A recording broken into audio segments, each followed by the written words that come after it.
წერილში გაყრია ცეცხლი ქართული. ჩვენ კარგად ვიცით, აზრი ხალასი და გვიანდერდა წიგნმა ნათება. თუ დედაენი შვილებს არ აძლევი, თავით ყურიდან მოგაქვს ქართველად. ჩვენ გვიყვარს წიგნის სიტყვა ხატული, განა სიტყვები ნატურის თვლებია. თუ დაივიწყე ენა ქართული, მას საქართველოს დაგვიწყებია. მესად ქართველს რა უთხრა ისეთ ამხანაგს, ვინც ვერ ახერხებს ქართულად, წერას, კითხვას და ლაპარაკს. ვინც არ იცის და არც უნდა იცოდეს ჩვენი წარსული, ვინც ვერ იღებს ქართულად, არც მისი ესვის ქართული. განა იმისთვის იგდოდნენ წარსულში მამა ბაბანი, დღეს შვილმა აღარ იცოდეს ცისხლი დაცული ამბანი.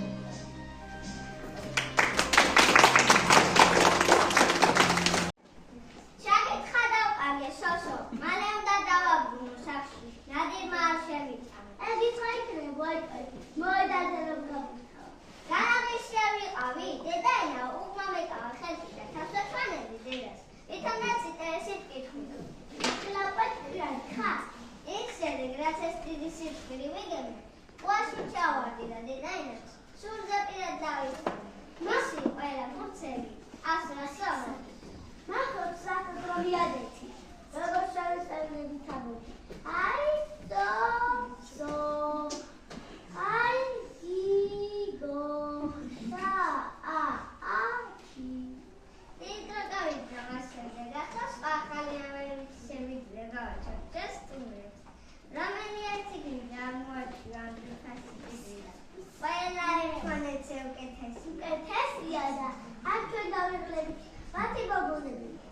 აგერ შეიწყადო გიკდეს სიფერგოზე. აღარ იტანეთ ფასზე. ხოდა მოდი, ახლა ერთად დავიწყოთ. ახლა ნამდვილად სწორად მიყავია ხელში ეს ძვირფასი წიგნი. ხოდა აღარ გამიწყება და რაც თქვენ ძვირფასს სტუმრებო. აბა პირველ გამიშევთ ხავად. გარაშალე თუ არა,